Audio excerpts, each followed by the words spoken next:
ఎకరం 90 సెంట్లు దాదాపు 2 ఎకరాలు స్థలాన్ని ఇది నీటి కుంట అంటే వాటర్ బాడీ దాదాపు 70-80 సంవత్సరాల నుంచి ఆ గ్రామానికి గేదెలకి నీళ్లు కానీ పొలానికి నీళ్లు కానీ పెట్టుకుంటూ ఆ నీళ్ళని ఉపయోగించుకుంటూ ఉన్నారు 2 సంవత్సరాల నుంచి. ఇది ఆర్ఎస్ఆర్లో కూడా నీటి కుంటాని క్లియర్గా ఇవ్వటం జరిగింది, కలెక్టర్ గారికి కూడా ఇవ్వటం జరిగింది, ఎంఆర్ఓ గారిని కూడా మాట్లాడటం జరిగింది.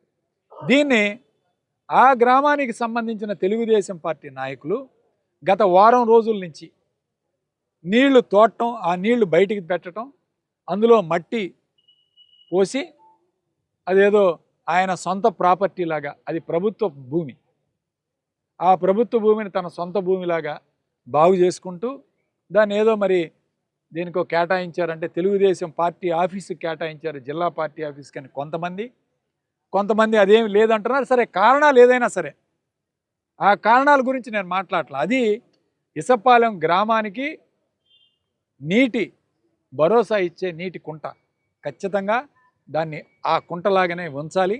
అవసరమై దాన్ని నీరు చెట్టు కింద గత ప్రభుత్వంలో తెలుగుదేశం ప్రభుత్వంలో నీరు చెట్టు కింద పెట్టి ఆ కుంట నుంచి మట్టి కూడా అమ్ముకున్న కార్యక్రమాలు ఆ పథకం కింద కూడా ఈ యొక్క చెరువుని ఉపయోగించుకున్నారు. కాబట్టి అది స్వచ్ఛంగా గవర్నమెంట్ రికార్డ్స్ ప్రకారం మనకు తెలుస్తుంది నీటి కుంటని.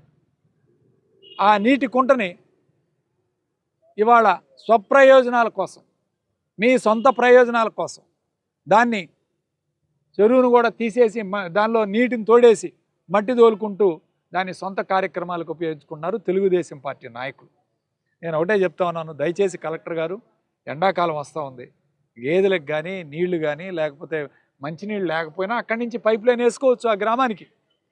ఆ గ్రామం చెరువుని చెరువులాగానే ఉంచాలి. దానిలో ఎవరు కూడా ఎవరు ఇంటర్ఫియర్ అయ్యి ఎవరు ఎంటర్ అయినా సరే మేము మాత్రం వదిలిపెట్టేది లేదు. ఖచ్చితంగా హైకోర్టుని సంప్రదించైనా దాని మీద స్టే ఆర్డర్ తీసుకొస్తాం.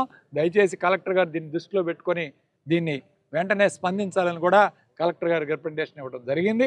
ఆ గ్రామస్తుల తరపున నేను మీ ముందుకు వచ్చి మాట్లాడుతూ ఉన్నాను.